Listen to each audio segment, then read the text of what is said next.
Welcome back to Applied Mathematics. In this video, I want to talk about rational equations. As the name suggests, a rational equation is an equation that has a rational expression in it. You've already worked with some rational equations in the past. For example, something like x plus 1 over x minus 1 equals 3 over 8 is a proportion, but it is also a rational equation. We could solve this equation using the cross product test.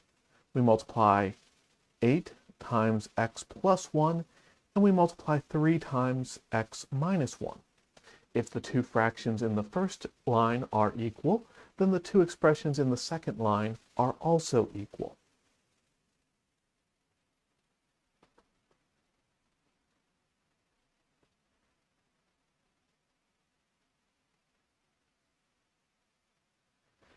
From there, you can solve fairly straightforward, and you get that x is negative 11 over 5.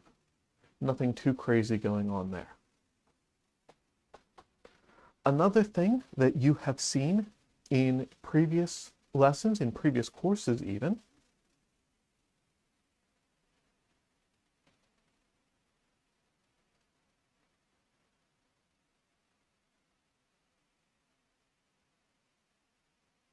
x over 6 minus 1 over 3 equals 1 over 2.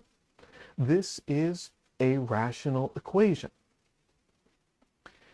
It's a linear equation. You can solve it using the processes of linear equations. But one of the tricks that you've probably seen in a previous course is if we notice multiplying both sides of this equation by 6. Well, 6 times x divided by 6 is x. 6 divided by 3 is 2. And 6 divided by 2 is 3. And so with that simple trick of multiplying both sides of the equation by the common denominator of 6, we get rid of all of the fractions in the equation, and we get something very easy to solve.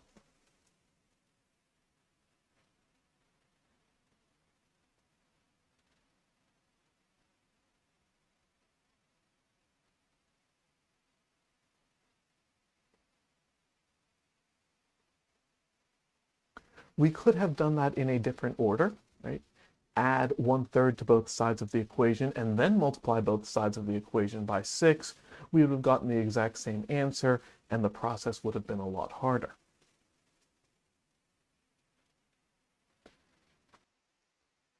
If you feel comfortable with operations like that, with simplifying an expression by cleaning up in these ways, then you're in pretty good shape. Because as we look at more complicated equations in this lesson, the techniques are going to be the same. If there is a common denominator and you can multiply both sides of the equation by a common denominator, you can get rid of all the fractions and you can turn a rational equation into a polynomial equation. If you have a rational equation that has taken the form of a proportion, you can use the cross product test and you can turn the rational equation into a polynomial equation. That's it. That's the only tricks. The only reason that it becomes more complicated than these examples from material you should remember from earlier classes is that the expressions themselves can become a lot uglier.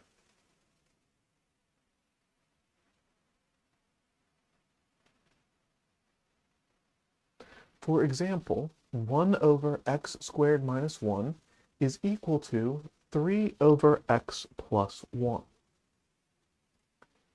This is a proportion. If you multiply it out, you will be able to get something that works. But if you notice a simple trick, this problem actually becomes a lot easier. If you notice that x squared minus 1 factors to x plus 1 times x minus 1, Then when you multiply both sides of the equation by x plus 1 and by x minus 1.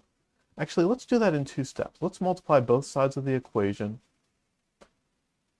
by x plus 1. When we do that, the x plus 1's cancel out over here, and the x plus 1's cancel out over there. We're left with 1 over x minus 1 equals 3. Now, if I multiply both sides of the equation by x minus 1, I get 1 equals 3 times x minus 1.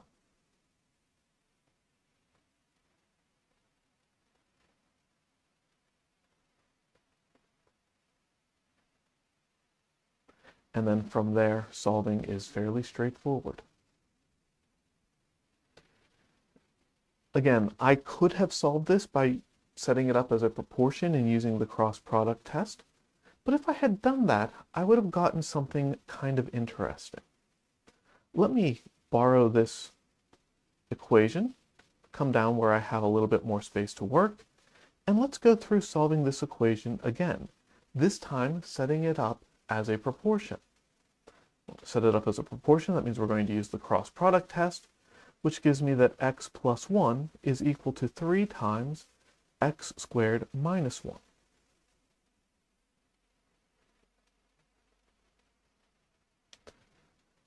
Okay, this is a quadratic polynomial equation.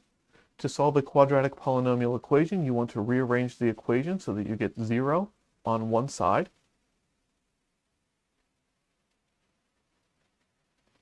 And then you want to either factor, or if you can't see how to factor, you want to use the quadratic formula.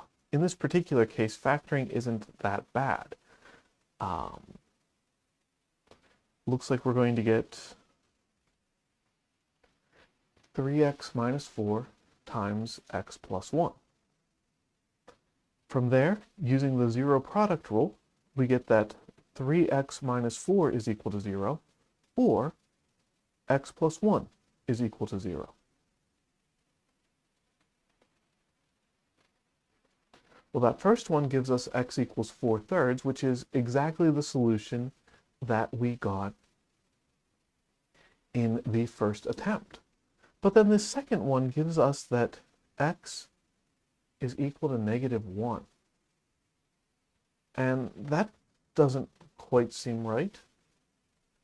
We have an extra solution in this approach compared to what we got the first time through. But look back at the original equation. I'll put it down here again so I have it without the extra notation around it.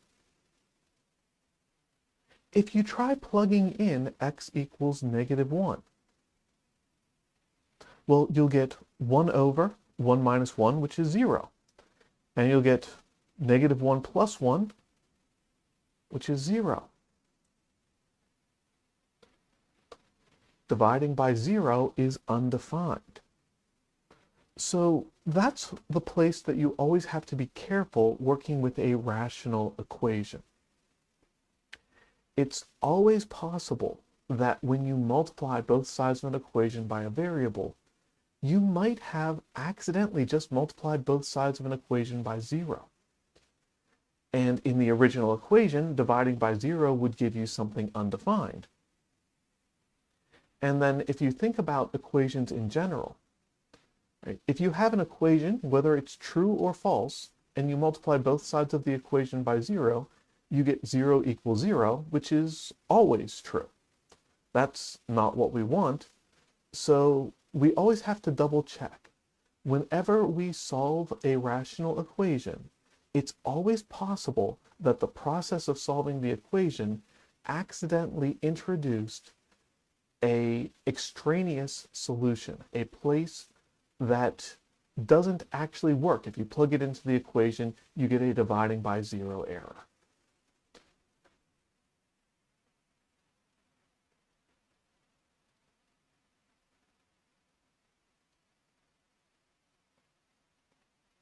So a rational equation can have one solution. It can have no solutions.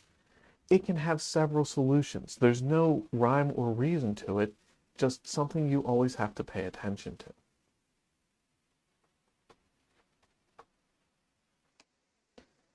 Let's take a look at one last example here. How about x minus 6 over x is equal to 5 over 2? Right. In this case, this is definitely not a proportion. We've got a couple of fractions going on.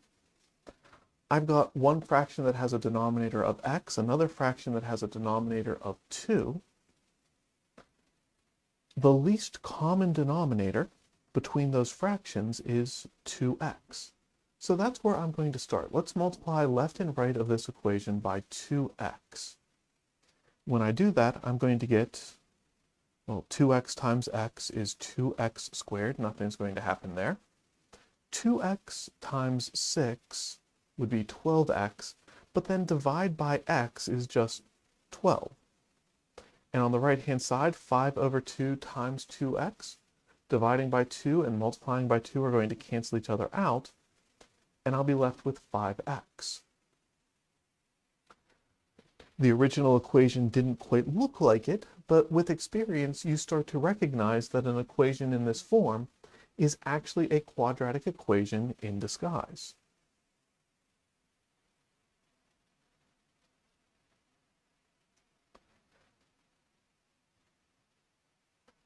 So rearrange the quadratic equation so that you have 0 on one side, and then you can either use the quadratic formula or you can factor if you happen to know how this one factors. I do happen to know that this one factors to 2x plus 3 times x minus 4. Right? Go off to the side and work through all the factoring if you need to. For the sake of making this video fit into a reasonable time frame, I'm omitting those couple of steps.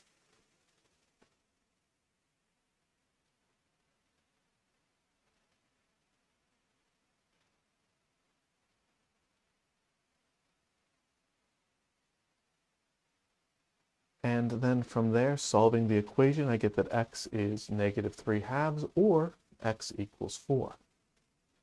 The last thing I have to do, and I want to stress that you do have to do this every time, is go back to the original equation and plug it in and make sure it works. As things get complicated, you can get some really weird things that happen, like negatives disappearing, so you end up with 2 equals negative 2 or something like that. But in this case, the only thing I really did was multiply by 2x. So the only place I really have to worry is if 2x is equal to 0. Well, 2x is equal to 0 when x itself is equal to 0, and neither of my solutions are x equals 0. So I don't actually have anything to worry about. But double checking, thinking it through, plug your solutions back into the original equation, make sure that they work out. It's a good habit anyway.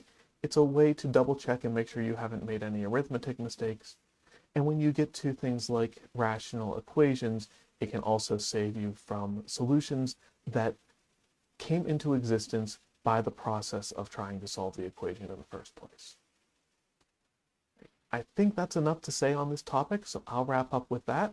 As always, thank you for joining me. I'll see you next time.